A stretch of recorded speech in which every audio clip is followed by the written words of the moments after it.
Welcome back to another episode of Holy Smoke, Cigars, and Spirituality. We're back with more disruptive faith-based content for the everyday person. I'm Christian, the heretic, and the host. I'm glad you're here. Shout out to everybody in our live virtual audience from our Patreon community and to those who are listening on the podcast platforms and our friends over at Fam Radio who are listening as well. Tonight we got a great topic. It is episode 3 of season 3. We're talking about the topic, I'll sleep when I'm dead.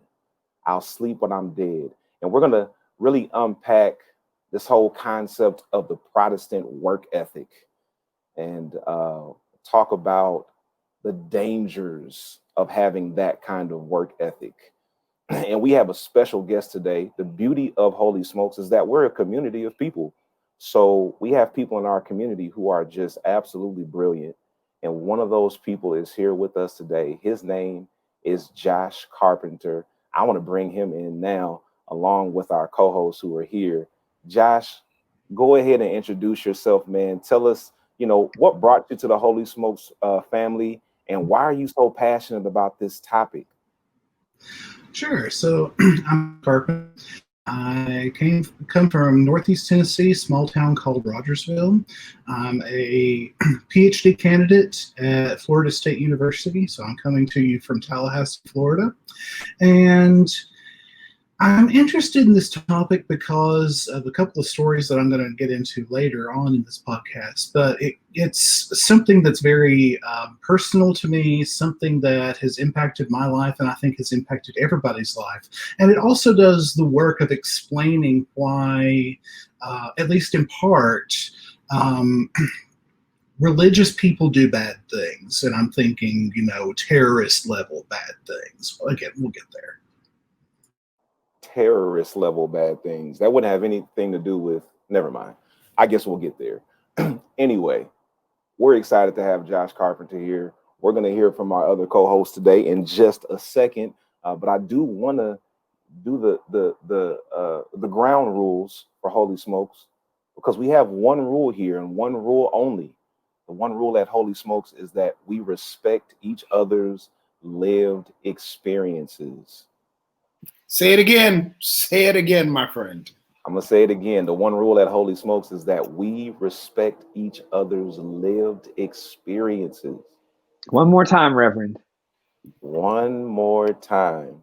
We respect each other's lived experiences. That's so important to us here at Holy Smokes, because a lot of times when people get together and have conversations about life, faith, and theology, we tend to lift up our doctrines and our theories over what somebody has actually lived. So at Holy Smokes, what we challenge people to do is, when you encounter somebody who has a lived experience that contradicts your doctrine or your theory, you take that as an opportunity to learn from what they have lived. And that one rule is rooted in Greatest Commandment Theology. It's a brand of theology that I curated a few years ago. It's the basis for the Faith Community, which is the church that I pastor, and it's the basis for the work that we do here at Holy Smokes. The Greatest Commandment simply says that your love for God is displayed through how you love your neighbor, which is an extension of how you love yourself. Therefore, you can't fully love God if you don't love your neighbor, and you can't fully love your neighbor if you don't love yourself. If you'd like to learn more about Greatest Commandment Theology, I want to encourage you to go pick up my book release, Breaking All the Rules. You can order it at christianasmith.com. But that is our one rule. That's what that rule is based in. Another thing, we like to have a lot of fun here. So we have all types of noises and alarms that you're going to hear. I want to run through those real quick. We have Josh here today. You heard Josh say that he is a PhD candidate. And he is well aware of the culture here. He knows that we have the dollar jar. I'm looking forward to going at his pockets tonight. It ain't happening. I'm telling you, it ain't happening. I'm prepared. We're going to put it to the test tonight. So when someone uses an academic word that needs to be defined and they don't define it in the flow of their sentence, then that means they have to put $1 in the dollar jar, and they're going to get hit with this alarm right here. Just so you know, in the pre-show, Myron and Grayson got hit with the dollar jar like 2 times each already. So we're already doing good tonight. And then on top of that, we have a profound group of people here. You know, people make some very thoughtful, insightful comments. And I got a feeling we're going to get more of that tonight. So whenever somebody has a mic drop moment, you're going to get this alarm right here.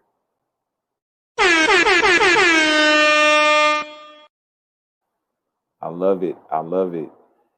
And then we also have some shot takers in this group. We tend to come for each other. We talk bad about each other sometimes, but it's all in fun. I was telling the live virtual audience, we are the silliest group of serious people that you've ever met. So we don't take ourselves too seriously. But sometimes, you know, somebody's going to take a little jab, a little cheap shot. And when somebody does that, you're going to get this alarm right here.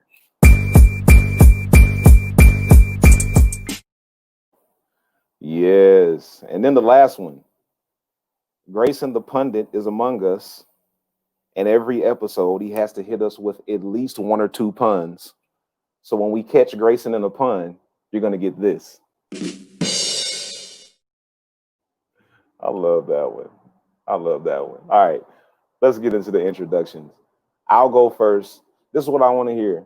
And I probably should have thought about this better because I haven't thought all the way through my response. But here's what I want you to do in your introduction. Tell us, what are you smoking and drinking, if anything? And then tell us, what are your thoughts on the white supremacist attack on Capitol Hill in 2 sentences or less?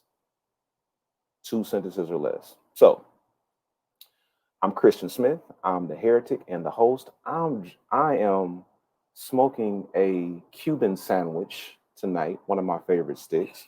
We'll actually be sending out some Cuban sandwiches to people in our Holy Smoke Cigar Club on the next go around. So look out for that.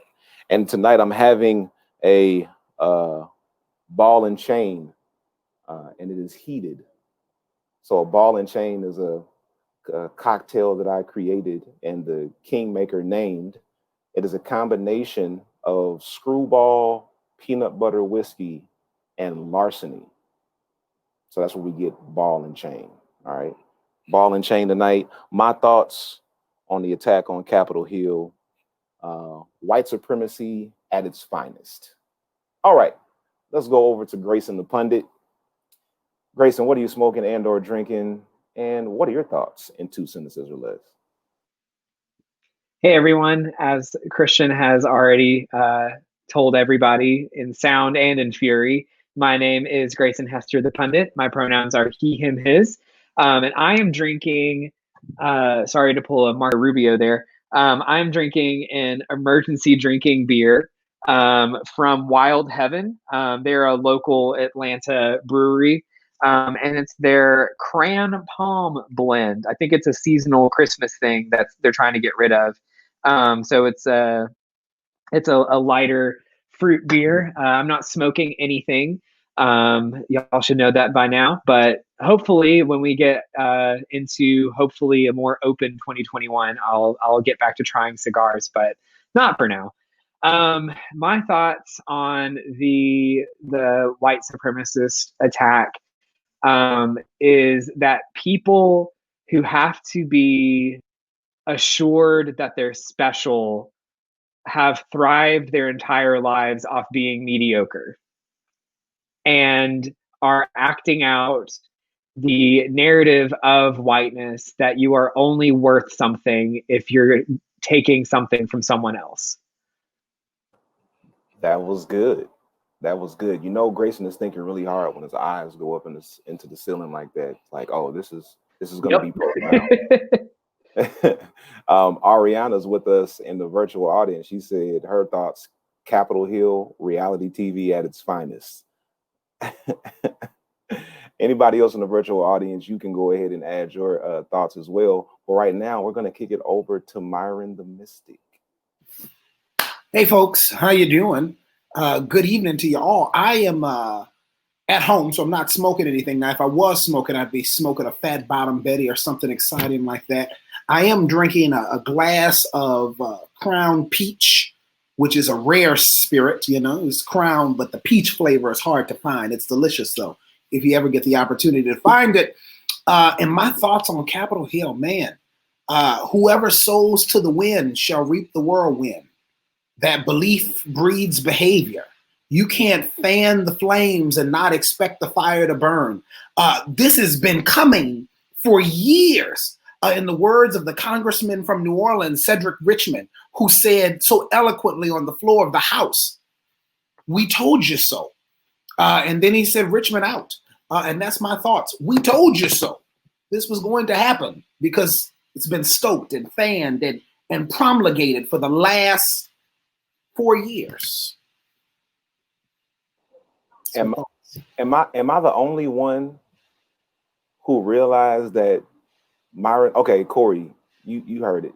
I said 2 sentences, Myron. Was that not 2 sentences? That was like 11 sentences. There was a lot of commas there. No, that wasn't commas. It was an extended sentence. That was semicolons and hyphens. Semicolons and all that. What books y'all reading? I speak in long sentences. I don't know what Trump has done to y'all. Y'all, the attention spans are short. I was a long sentence. Our producer specifically said none of these semicolons and extra additives and all that stuff. And here come Myron. Who that said? Who said that? AT&T said it. She said I thought she was referring to the comments on the Facebook.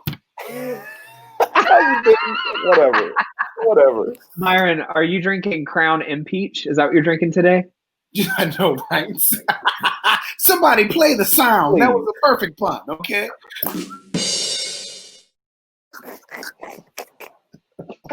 All right, he's already got one in. Let's go over to Josh. Josh, if you're smoking or drinking anything tonight, tell us about it, and then tell us your thoughts on Capitol Hill. Yeah, so I'm definitely not smoking. I'm inside, and I'm drinking a lovely white tea.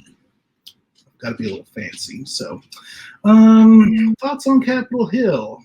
This is going to be the first of many The Devil Wears Prada quotes of the night. Why isn't anyone ready? We have seen this coming, and y'all aren't ready. Why is no one ready? I love it. We have some people in the audience say their white privilege has made them delusional about the extent of their rights. Pamela said Capitol Hill looked like an episode of South Park to me. Yeah, buddy. So we're going to move forward and get into tonight's topic. But first, we added the cigar tip of the day in season 2, and we're going to keep that going. Tiger Gibson got us started last season, and then the Kingmaker jumped in and filled in for him a few times, and then Myron the Mystic jumped in as well and gave us Myron's cigar moment.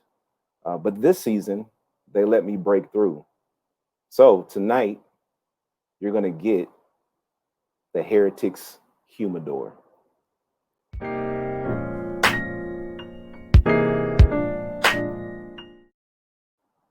I love that music. Welcome to the Heretics Humidor. Last time I did this, Myron told me I went too long. So I'm only going to give you one tip tonight. All right. When you're smoking a cigar, you got to realize this is not a Black and Mild. This is not a Swisher Sweet. These aren't backwoods. This isn't cannabis or reefer or pot or whatever you call it. These are cigars. You might be saying, Christian, how are you going to be out here breaking all the rules and then talking down to people who smoke Swisher Sweets and Black and Milds and backwoods and reefer? I'm not talking down. I'm really trying to help you. There are a lot of differences between cigars and those other cigarillos that I mentioned. But I'm not talking about one being better than the other. There's one thing you need to know. When you smoke a cigar, do not inhale. That's what you need to know. For all of my beginning cigar smokers, cigars are not meant to be inhaled. So if you've been smoking cigarettes and cigarillos and cannabis and you decide you want to give cigars a try, let me tell you right now, you're going to have to figure out how to do it without inhaling, because you might die. That's the Heretics Humidor.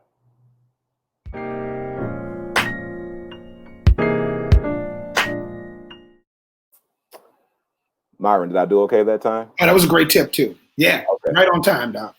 All right, good. Because you guys give me a hard time about everything. Okay, let's get into it. I'll sleep when I'm dead. In America, we tend to lift up people who have, incredible work ethic, and we tend to do the same thing in religion as well. And there's this connection between our culture and our theology and our religion, and how all of that plays into the work ethic that we have. Many of us today, we're running from work to try to get on the screen tonight because we had so many things going on.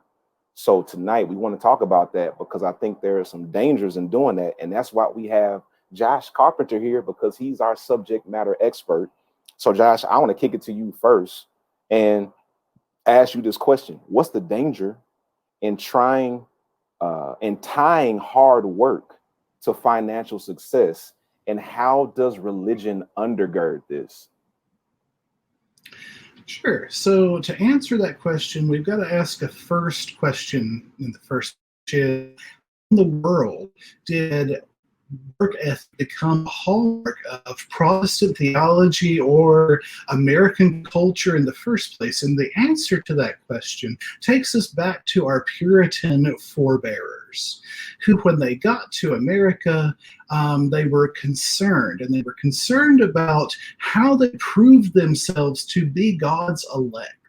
They're descendants of Calvin, of the what we would now call the Presbyterian or congregational traditions, and having to prove one's election, that they are the part of the ones that God has decided to save, became very heavy on their minds, especially because they're in this new world, and everything that defined them as European, as cultured, as civilized is now up in the air, because America doesn't look that cultured or civilized or tamed in any way. And you've got these Native Americans, these First Peoples, who are obviously not Christian and don't think like you do, and are occasionally a threat to your settlements. And so one of the ways in which they did that was to lean into their work. They grabbed onto the notion that work leads to a sign of one's faithfulness to God, and that work brings about wealth, and wealth is a sign of blessing, and blessing is a sign that God has elected to save you from hell. That's how this Protestant work ethic gets its grounding in America. And from there, it just starts to spread throughout time, and it changes forms. There are some virtues, these moral virtues that the Puritans developed, virtues of frugality, that you're not supposed to spend too much money on something, virtues of not taking vacations or breaks, except on the Sabbath, of course, which was ordained by God as a time of rest. Over time, this gets unmoored. It gets detached from its theological foundations, and it gets transformed into the American dream. This notion that Americans are defined by how hard they work and by the successfulness of their businesses, of their work enterprises, as evidence that God has chosen them to be this sitting on a hill, this ordained manifest destiny to tame the wilderness of America. And so it justifies a whole host of things, like the subjugation of Native Americans, the taking of their land, subjugation. I told you we were going to get you. I told you. Subjugation, run it back. Subjugation means to create, to make someone subject to a more aggressive or more powerful force. That's a good way to talk about subjugation. Yes, And really, the metamorphosis, the change over time of the Protestant work ethic, is dependent upon our economic life. So we go from a nation that is mostly farm-based. We produce raw materials, cotton, etc., for the sake of trade with other nations. We go from that to being a more industrialized nation. And from there, we move into this more modern contemporary period where our work and financial success become detached from one another. This is what philosopher Michel Foucault and others would call the commodification of labor. That is, that laborers become commodities for companies. What do I mean by that? Well, let me tell you a story. 2014, I was working at CVS Caremark, and some of y'all are having trauma flashbacks of your conversations with representatives from that company because your prescriptions weren't being filled or were too expensive or weren't covered or whatever. That's what we did. And I was sitting there on Christmas Eve, and we weren't getting any calls. Nobody was calling. It was Christmas Eve. But I had to stay there until 11 p.m., and I thought to myself, all of my life, my father has worked in a factory. That factory produced steerings for various motor companies that changed over the years. I always told myself that I would never be a factory worker, that I wanted better for myself than what my dad had. I'm in a different kind of factory. We don't have machinery. We're not producing things, but we are cogs in this machine that Caremark has created to basically satisfy a need in the market. But we're not making money for these people. Rather, the way that they're making their money is by selling and buying and trading financial services. And this is the way in which Jeff Bezos, etc., create their wealth and gain their wealth. It's not based on the success of Amazon as a company. It's based off of Jeff Bezos' investments, one of which happens to be Amazon. And so what happens to your common ordinary worker? Well, your common ordinary worker loses their identity as human. They become a cog in the capitalist machine, if you will. They become commodified. They become a token by which corporations can buy, sell, dispose of these people as they see fit. And so what began as a way to prove one's election, one's right standing before God, has turned into shackles. It's turned into a new kind of slavery. And that is why I am passionate about this discussion, because I have seen what it did to my family, to myself, and it has to stop.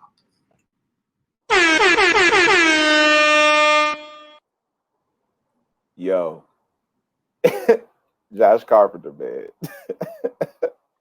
Karl Marx in the house. Yo, that was so good. And there was like so many thoughts that I had as you were talking. I thought it was really interesting that the early settlers came up with this whole concept of their work ethic tying them to God and making them the elect. But when this country began building its wealth, it built its wealth with free labor. So the people who were the most financially successful did the least amount of work. And it seems that that's what's happening today, because people will tell you all the time, if you want to get rich, you don't need to work for money. You need to make your money work for you. So like Josh said, it's just, move money around, invest here, invest there. And then what happens is everybody at the top is just over and over, just multiplying their funds. And then those of us at the bottom of the ladder are just working hard to be working hard. Myron, I'm sure you have thoughts. Please share. This idea of dehumanization, right? That we prove our election to God by dehumanizing somebody else. That's the essence of evil, right? That you ultimately are trying to show God that you deserve his love by dismissing and taking another person and putting them lower in a lower caste than you. That's crazy. And I keep thinking of that passage that I was trying not to evoke this passage all night. That 1 Timothy 6:10 passage. For the love of money is the root of all evil. And this is case in parcel for what that means. It's not that money is bad. It's avarice, which is the reckless pursuit thereof. Now, you can't charge me for my pace, okay? I was defining it. I was in the process of defining it. Yeah, he was in the process. I'm gonna give him a pass on that. Pursuit thereof, right? That's avarice, right? So it's this put other people down so you can build yourself up. That's the root of all evil, and that's what I think that passage means. That ultimately they were trying to demonstrate their righteousness, but ultimately they were demonstrating their own evil. Last point. I know my time is almost up here. I realized something about the Bible the other day, that we've been looking at the Bible as models. Like, do this because they did this, and we've been trying to find models in the Bible. But what if we looked at the Bible as a mirror instead of a model? That it shows us the proclivity of human heart, right? That sometimes it's not trying to show you what you should do, it's trying to show you what you shouldn't do. I was about to say, I got hit for subjugation. He didn't get hit for proclivity? Proclivity. Proclivity? What is this? Yeah, it's going to be a long night for you and Josh. I can feel it. But can we give him a mic drop too? Because that was good.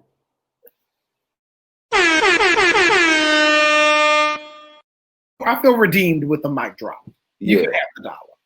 That was really good. Instead of looking at the Bible as a model, maybe we should look at it as a mirror.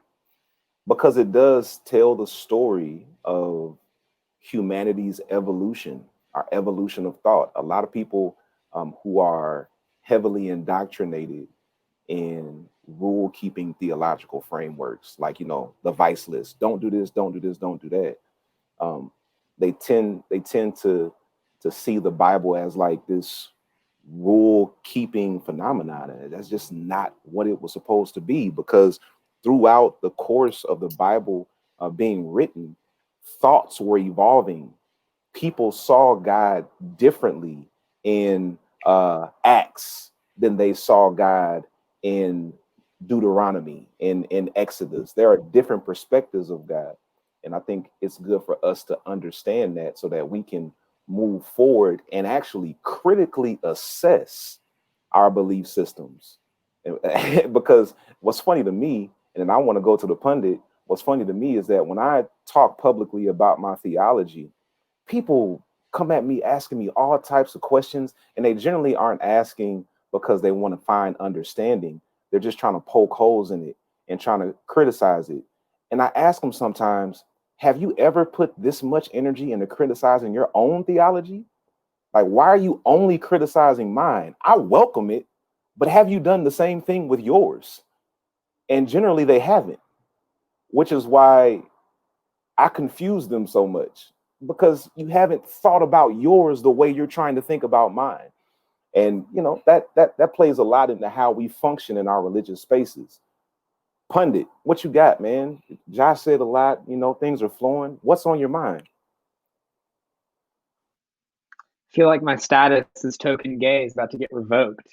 I think, Josh, you're going to tune in next week, and Josh is going to have like a Grayson, like a Grayson fathead and be like, I don't know. Because that was awesome. Yeah, Josh. You're on thin ice. You're on thin ice. Yeah. So this better be a good comment. You're going to see me doing this a lot. So the first thing I thought about a lot of stuff when Josh was basically deconstructing America. But why I said Karl Marx in the house is that I know enough about Karl Marx to be dangerous. Like one of those things where like I can identify like little hallmarks of Marxism because I've learned like just a little bit, but not enough to actually consider myself Marxist or to consider myself an expert by any means. But one thing that resonated based off the little that I've learned is the Marxist concept of alienation, which is essentially what Josh was talking about, where, and I'm sure other economists have talked about it in different ways. But essentially that the work that we do alienates us from our humanity, which then allows that humanity to be much more easily taken over, which is by design. And what I was thinking as I'm thinking about German things, probably coincidentally because I'm studying German, is the logo that was over Auschwitz during the Holocaust and during the Nazi imperialist takeover of Europe, essentially Europe doing to Europe what Europe had done to the world. And what it said, actually still says, if you go to Auschwitz today to see it, is Arbeit macht frei, which means work makes one free. And that is the logo, the slogan for a death camp where people would either work themselves to death, get shot on arrival, or maybe survive if they just so happen to be lucky enough to get rescued. And I think, Europe guaranteed Hitler the minute that Christopher Columbus set sail. I think they weren't so much like talking about what they wanted the Jewish people to believe about their situation, but more were revealing what is at the core, not just of America, but of Westernity and the West and Europe and whiteness in general, that work makes you free, but from what and to what? And it either makes you free from being human or it makes you free from being wanting to live, basically, if you really buy into it. And so Arbeit macht frei, as we walk into a capitalist cog machine that is ultimately just a death camp. Grayson, that's crazy because it was a lie written over Auschwitz to make the Jews think that if they worked hard enough, then they ultimately would be liberated. And it's still a lie that probably should be written over the door of all of our jobs. Right. There is no amount of work that is going to free you.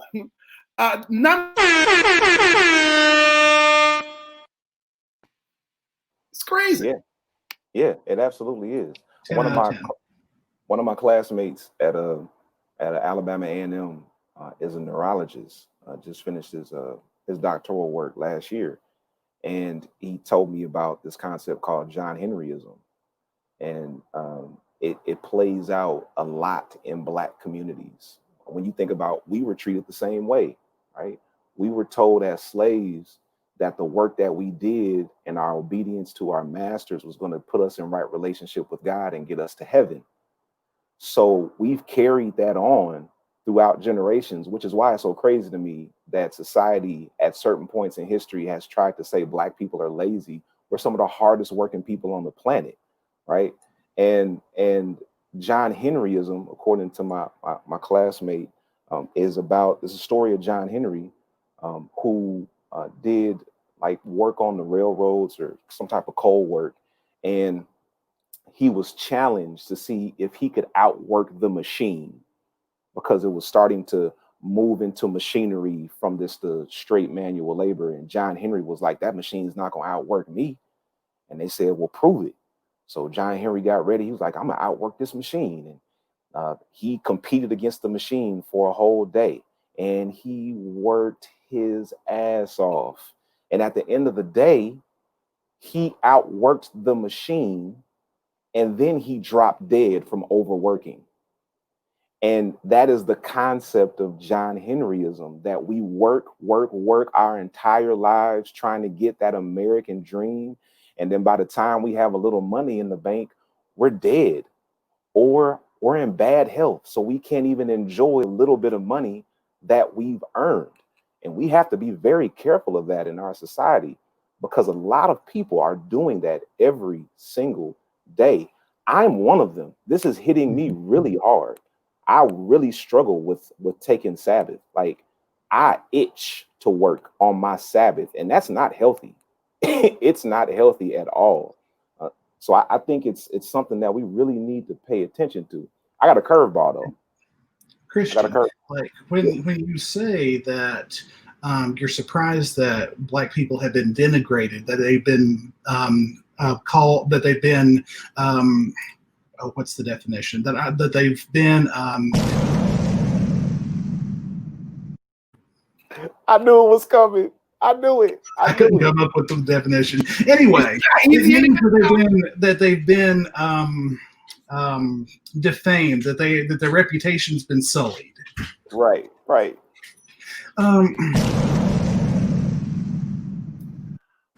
Come on, we'll give them sullied. Really? Sullied? Yeah, no. I don't think sullied. We're not gonna give them that. We've all seen Monsters Inc. Anyway, the reason why that has to happen, that white people have to keep that going, is because we have joined American citizenship, Christianity, and labor together, so that the people who are not working, the lazy people, the non-productive people, have to be minorities, so that white people can maintain their idea, this notion of white supremacy. And yes, this is where I'm going to start coming after white people. Yes, I mean, do the same thing with Mexicans. Like, Mexicans are some of the hardest working people ever. Like, because when they come here, they're seeking a new life and new opportunities. So they just work, like just constantly working. So it's always the minorities who are getting put down as lazy, who are also working the hardest. But here's my curveball though, because, you know, has anybody who's with us today ever heard the phrase, you know, do it as unto the Lord? Anybody ever heard that one? Because I've heard that one a lot. Right. So that's in Colossians chapter 3. And in the NIV version, it says, whatever you do, work at it with all your heart as working for the Lord, not for human masters, since you know that you will receive an inheritance from the Lord as a reward. It is the Lord Christ you are serving. What do we do with that text? Josh, do you have any thoughts on that? I know Myron does. Go on to Myron. Let me think about that a moment. Myron, what do you think? Like, do it as unto the Lord. You're working for the Lord. What do you think, Myron? Well, here's the thing. I think the Lord would want you to have some boundaries. And the reason I suggest that is because even when the Lord was working, he had boundaries. On the seventh day, he rested. So if I'm going to do it like unto the Lord, I've got to put some boundaries in place so that I don't die. So that I don't injure myself, that I take care of the temple of the Holy Spirit, which is supposed to be this body. So I think it's a gross misreading of the text to have somebody work until they injure the very temple of the Holy Spirit, right? Absolutely. And people in the virtual audience right now are talking about how they're triggered because we've all heard this in church. It's how we're shamed into doing church work when we really don't have the bandwidth to do it, right? So like, I've had to deal with that a lot as pastor of the Faith Community. You know, when I ask people to do something, and I'm literally asking, like, do you have the capacity to do this? But in the past, when a pastor has asked them to do something, they really weren't being asked.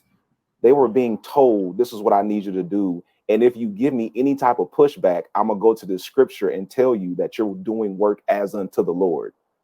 And it's a dangerous position to take, and it causes a lot of issues for people in their spiritual development. Josh, what do you think? Yeah, so here's the deal. If you are a worker in contemporary, I'm going to steal a term from Catherine Tanner, finance capitalism. If you're a worker in that situation, your corporation, your bosses demand your total commitment. There ain't no room for God in that. You ain't going to work for God if you're working for the corporation. You're working for them. And they co-opt you in order to believe that you're doing the right things. And the way that they do that, let me tell you another story. Someone that I know, she was talking to me and she told me that part of the metrics that she was evaluated on for her job was the number of times and the amount of times that she moved her mouse every second or every minute. If you are worried about the amount of time you're moving your mouse, you ain't thinking about God. You ain't worshiping God. You ain't serving God. You're moving that mouse to serve that corporation. Oh,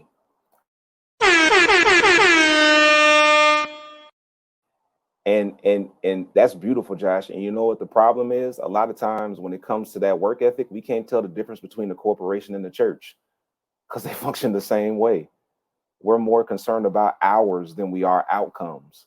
And I think that needs to be a major shift in the way we look at work. Like sometimes people can get as much done in 4 hours, right, as you're asking them to do in 8.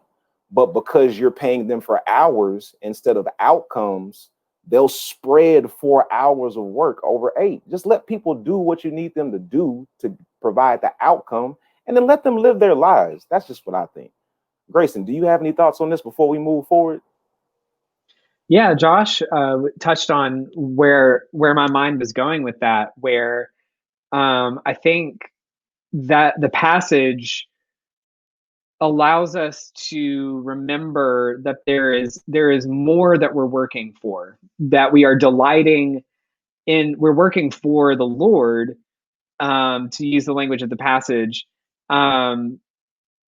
so that we're not working for work's sake, or we're not working simply for money's sake.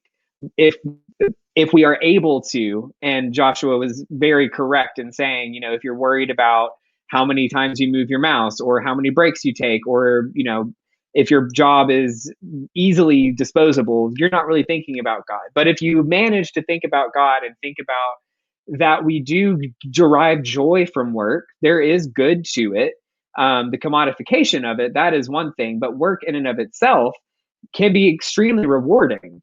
And so I think if we focus more on this is a part of our life and not the whole of our life, and that we owe the very existence of our life and the ability to work to God, then I think it can keep us from greed and idolatry and love of money and nothing else, and love of the hustle for its own sake.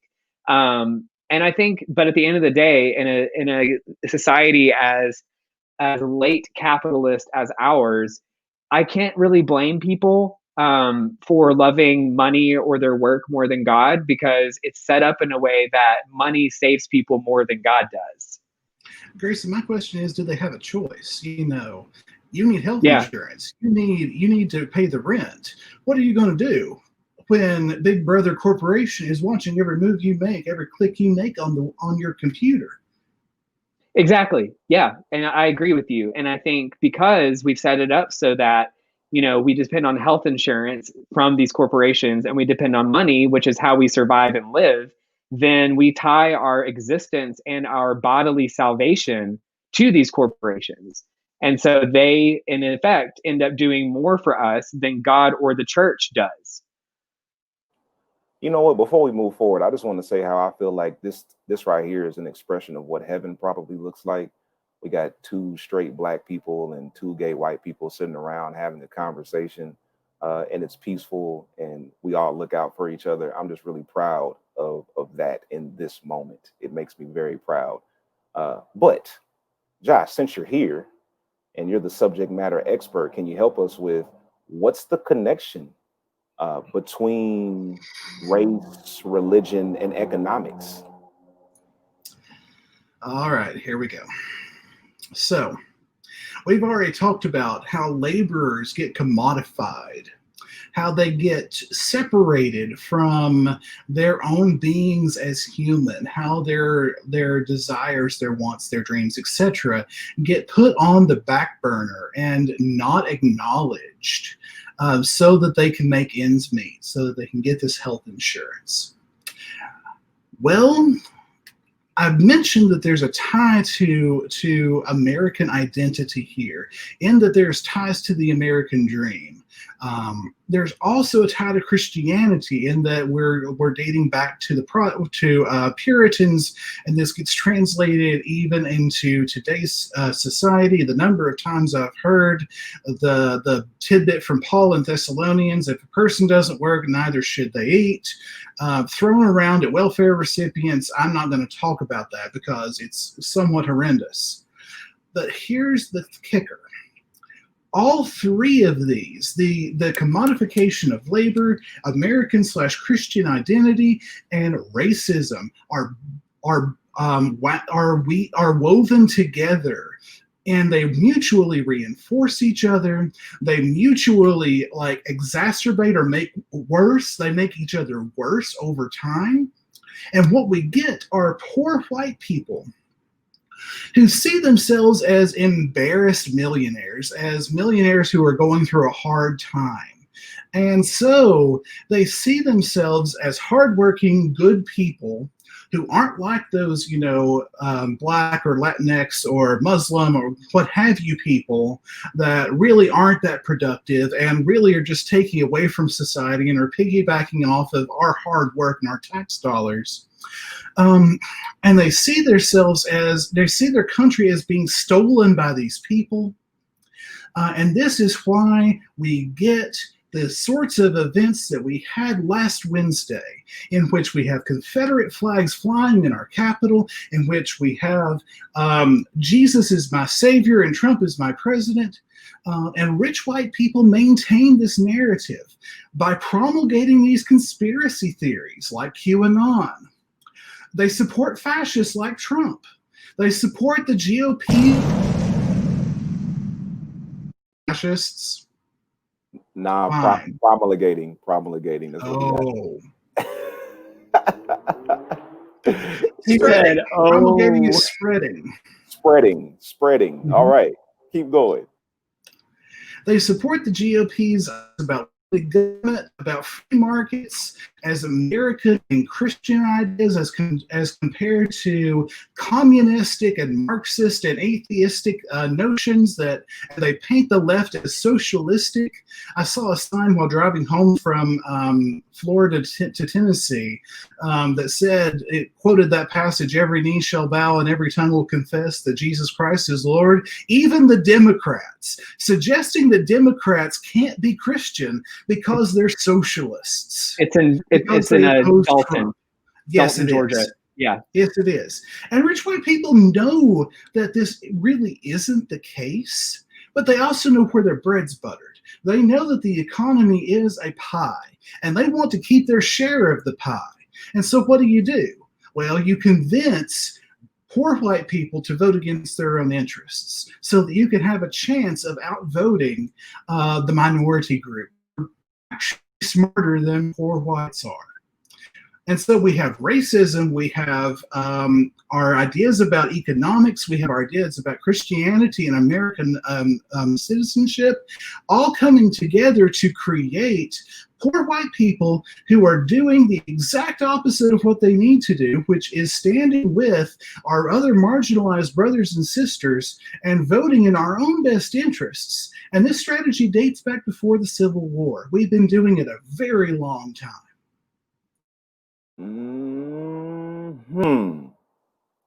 Yeah. Well deserved, my friend. Well deserved. It's that notion of, when the black indentured servants and the white indentured servants were separated early in the history because they came together to push back against the wealthy class, and the wealthy class separated the white poor people and the black poor people, not by lifting anybody up, but by lowering the status of the black people. So at least the poor white people had somebody to look down on. And that's how we got to where we are now, where if Black communities and Latinx communities and other marginalized communities could ever get together with poor white people, we could actually get something done. And that's why when somebody brings together these groups, the establishment wants to get rid of them Fred Hampton is a key. Fred Hampton, who was the leader of the Black Panther Party in Chicago, he was bringing together poor white people and black people in the hood so that they could work together for a common cause. And the FBI and Chicago PD got together and assassinated him in his bed. Grayson. Yeah, that's exactly right. And the more that I've really tried to learn more about me as an Appalachian person, because I didn't grow up in typical Appalachian settings, middle class, educated, basically like a suburban setting that just happened to be rural and near Appalachia. But I'm still Appalachian, and especially learning more about my grandparents, great grandparents being coal miners. And so really learning more about that and learning the ways in which that coal miners are kind of the poster children, or at least they were, in the 2016 election, of like the neglected working class. And we think of coal miners and similar, mostly white working forces as the poster children for racism and those who were storming the Capitol. But the largest labor uprising and the second largest armed conflict in United States history is the Battle of Blair Mountain, which is where we get the term redneck from, which was coal miners revolting against the coal companies in West Virginia. And they were wearing red bandanas to fight against the rich, wealthy class. And of course, because white supremacy isn't set up for the benefit of life and not for white people, but for whiteness, of course, they got shot down by helicopters and got killed, because white supremacy isn't for the flourishing of white people. It's for the maintaining of power and of whiteness. And so, which does benefit some white people, to be clear. But it's not set up for that express purpose. And the reason why we have the term hillbilly is because it was a derogatory term used to describe people from the mountains who aligned themselves with black people in common struggle. And both of those are now considered slurs, not nice words against certain types of white people. And so you see that process of those who started out as the most progressive being warped into what we see now. Yes, sir. So we have about 5 more minutes. Myron, I want to hear from you. Give us about 60 seconds of your thoughts, and then I want Josh to share his final thoughts. Go ahead, Myron. 2 thoughts. I just want to talk about, I don't know much about hillbillies in Appalachia. I've been there one time. I went to Harper's Ferry. I went to Harper's Ferry a bunch. Harper's Ferry is a town and a national. Yeah, I've been there. One time I went into the town to have breakfast, and it was me and a couple friends, and the waitress came and said, "Oh, what are you coloreds doing here?" I never went to breakfast in Harper's Ferry again. I was like, "Nope, you keep your damn French toast." That wasn't the thought, though. That was a side note. I also want to talk about the harm that the hustle lie has done to the Black community. Right? So this idea that we've got to hustle, work, has caused African-American communities to really just split apart and really work themselves into a frenzy and work themselves literally to death because of that same lie. Grandparents who don't get to retire because they've got to hustle and they've got to continue to work. It has really harmed both sides. So Appalachia has been hurt, and so has the Black community. So both have been harmed by this hustle narrative, this work till you die narrative. Yes, sir. Absolutely. Josh, give us about 2 minutes of your final thoughts, and whatever we don't cover, we'll just do it in the post show with the live virtual audience. So Josh, go ahead. Yeah. So what Myron said about the way in which this unholy union between racial discourse and Christian identity and American identity and labor has harmed communities. I'm looking back at my own family's history. My great grandparents were also coal miners. We didn't grow up rich, at least I didn't. I remember my mom telling me a story about when I was very young. She was sowing, I think it was beans or corn in my dad's garden, and praying over what she was sowing, knowing that they wouldn't eat if that garden didn't produce food. There's a difference between that kind of work, in which you are literally producing the means of your own survival, and the kind of work that dehumanizes and alienates people from their own bodies and their own wills, that creates subjects, people that you can manipulate and exploit. The first kind of work, the kind of work that my mom did in that field that day, that's the kind of work that God's going to celebrate, that God's going to bless. And he did bless it. God did bless that work. They had more food at that dinner than they knew what to do with. The latter kind of work, that's straight from Satan. Get rid of it.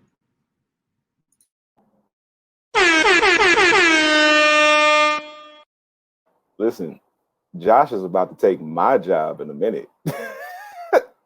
This is about to be hosted by Josh Carpenter before it's all said and done. Man, that was excellent. There's more that I want to unpack with you all, and we'll do that with our live virtual Patreon audience. But I want to thank you for the insight that you've shared today, because there are two things that I want to discuss. I even want to discuss how, with that farming piece, I had a conversation with a classmate about that farming piece, and he was a white guy. And he said something and didn't even realize how privileged the statement was. I want to deal with that. And I want to talk about that text, faith without works is dead, because that's another one that people like to throw around. And we talked about, Myron said, using the Bible as a mirror instead of a model. So maybe we need to look at some of these as mirrored scriptures to see what exactly is the message in the text rather than how we've been using it. So I want to do that once we get off the air. But thank you to everybody who listened. Thank you to everybody who's watching. We're coming back with the next episode. We're getting into the sex topics. So the next episode is going to be polyamory. What does the Bible say about that? See y'all next time. Peace out.